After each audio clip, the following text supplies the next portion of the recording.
Okay, this is one more short video to wrap up this module. You might have noticed that these slides are earlier in the package, but I've decided to make this the last video, given the fact that this year we'll be doing most of our work electronically instead of being able to draw and map out our plans. Typically, when students do this project, they do it in a way that captures the power of metaphor. Literally, they get creative with drawing or finding other ways to depict something that metaphorically describes how the client wants to plan, that supported person's own personalized view of things. You might have noticed that on the website and my website and on the Facebook page, I have posted a link to something called paths, maps, and circles. And these are just alternative ways of doing individualized planning.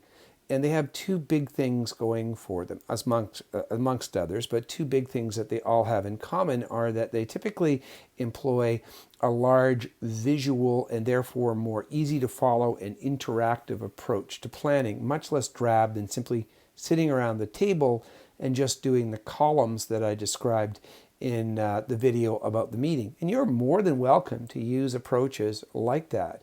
It's just going to be difficult given the fact that we're doing this electronically. But in real life, it's more than wonderful to have something where people are putting things on flip charts or where they're actually doing things with post-it notes or depicting things with illustrations. And it gets people kinesthetically involved and it gets the individual much more motivated and involved. And it's a fantastic system. So by all means, feel free to be creative in doing that.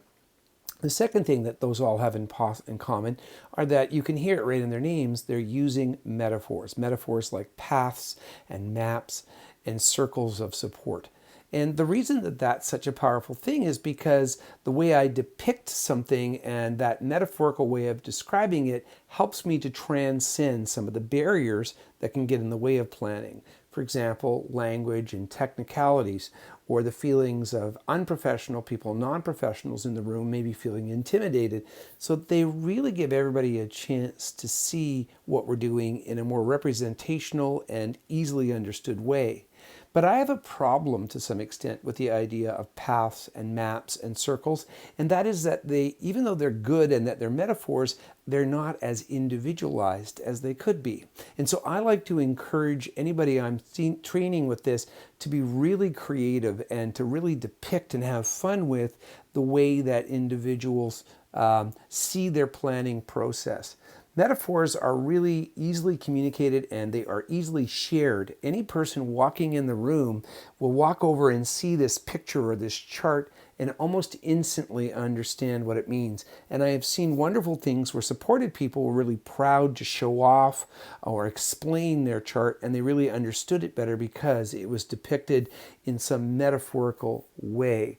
The picture, the visuals, work together with the text and the experience of putting it together to really make it powerful.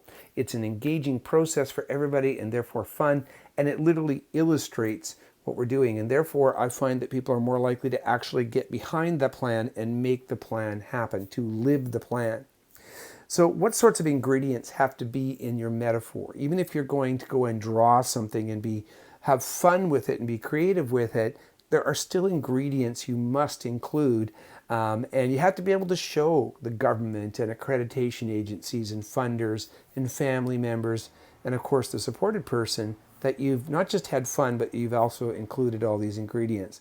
So first of all, you have to be able to identify where the person wants to go. What are their goals? And you can depict those goals in a variety of ways. You can draw them. I've seen people put them in folders or envelopes or treasure chests along the way, as well as a representation of who that person is. They are a character in the metaphor, or the metaphor comes from something they really care about. Also, in the metaphor, you should identify who are the people that are important to them. They should be there. The stakeholders can be depicted in some way. They can be cartoon characters, they can be paper dolls, they can even be metaphorical people. So for example, if your metaphor is a garden, they could be the other plants or the other gardeners or the tools in the garden. You can have lots of fun. What things does the person value? What artifacts and ideas? For example, if the person loves animals or loves the outdoors or loves their job or loves their bicycle. Find a way to incorporate that into the metaphor. What services, steps, and supports will be part of the planning? And so one of the things that's really important is that your metaphor has to be able to show a transition, a path or map, and this is why you hear those terms being used. It shows a process. And so I've seen people use things like paths or board games as a couple of examples. Or I've seen one group do a depiction of a map through a town, and they had the different stops along the way work. It will also be important for us to depict when things will actually happen, who comes on stream, when do certain resources happen, what are deadlines for things. And don't forget, we need to incorporate periodic reviews. So reviews can fit in. For example, people did a racetrack and there were pit stops in the racetrack, and the pit stops were review sessions. I've seen people do a tree, and the different branches of the tree might have stipulated what was going on at a different time. So really you can have, another one did, a group did a chain of Christmas lights because their individual loved Christmas, and the Christmas lights were covers for different things, and each color stood for a different type of process or a different goal that was being achieved. Really, there's almost no limit as long as we have these ingredients, as long as it's personalized, and as long as it's not so intrusive and cumbersome that you don't actually get to the planning process. So here are some great examples I've seen. As I said, the racetrack example allowed people to talk about kind of different places along the journey, different members of the pit crew. The individual who was being supported could be the driver. There were pit stops along the ways and tools along the way, and the fuel was the resources and so forth. I've seen board games similar to Snakes and Ladders or the Game of Life. And again, people used all different things, the game cards and the different characters and the different pieces. So they were fun, and the person could literally go along with their game piece later on and show where they were. So they posted it on a wall or put it on a table later on. Of course, a path, but the path this way, you'll notice is spelled with a capital P. Path personalized planning has all capitals, and it stands for something else. So I'm referring to literally depicting something like a path through a forest or someplace else that might matter to a person. A forest or a tree, circles, and a string of Christmas lights are all examples I've talked about. But I've seen people do some things that I think were not quite as effective. For example, a calendar is a very kind of blasé way to do it. It's not very likely that it's terribly engaging for the person. It's not going to really connect for them, and it's therefore going to really miss out on that metaphorical and fun value. Random cards or things that people had to constantly open up were difficult. Somebody did something with a series of birthday cards that were stuck on a card. But the problem was you had to go along and literally open every envelope, and you couldn't just easily look at it and see what it was about. Charts and maps are okay, but they're done by a lot of people. What does your map show or your chart show that's personalized? And that's what I would think is important. Think about what your person cares about. Are they a mountain climber? Are they a horseback rider? Are they a skateboarder? Are they into collecting stamps? I'll bet you can take something like that. Are they music fans? And take the thing they love and build it into their metaphor. So what are the difference between these two different lists? Well, the biggest one is whether or not they connected well to a person as an individual. But they also don't have equality in creativity. The not so greats are pretty common. I like it when people find ways to have layers in the meaning. So for example, the Christmas-like colors mean something different, or the roots of a tree meant something different than the branches of the tree and the different leaves of the tree.